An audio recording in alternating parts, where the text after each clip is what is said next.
Well, thus he said, the Christian's noble guide felt uncouth strife in his contentious thought.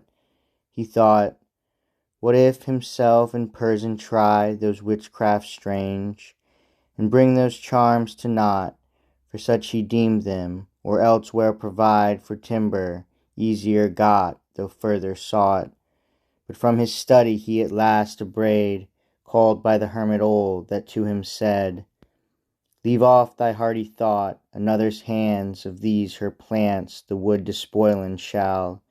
Now the fatal ship of conquest lands, her sails are struck, her silver anchors fall, our champion broken hath his worthless bands, and looseth from the soil, which held him thrall.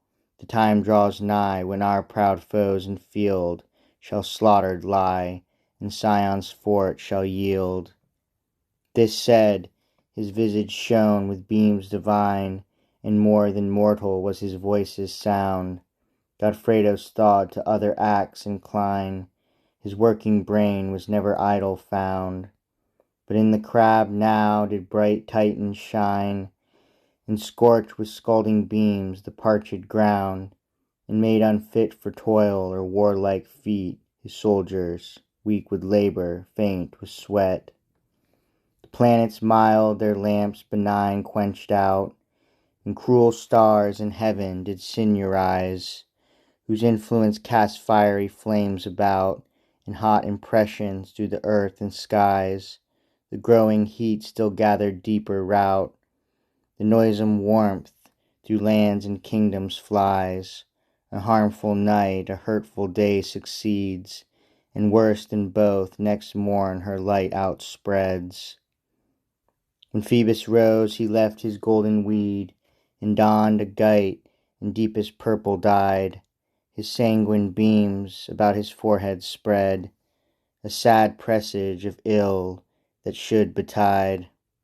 With vermeil drops at even his tresses bleed, foreshows of future heat from the ocean wide when next he rose, and thus increased still their present harms with dread of future ill.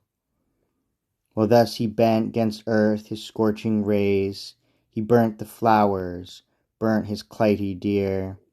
The leaves grew wan upon the withered sprays, the grass and growing herbs all parched were.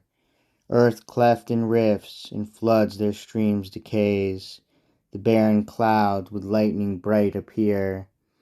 And mankind feared lest Clymene's child again had driven awry his sire's ill-guided wain.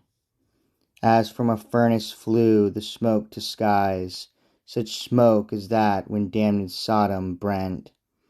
Within his cave sweet Zephyr silent lies, still was the air, the rack nor came nor went.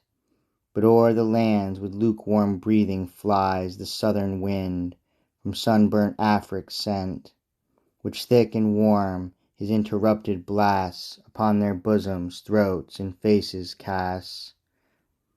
Nor yet more comfort brought the gloomy night, in her thick shades was burning heat uprolled, her sable mantle was embroidered bright with blazing stars and gliding fires for gold.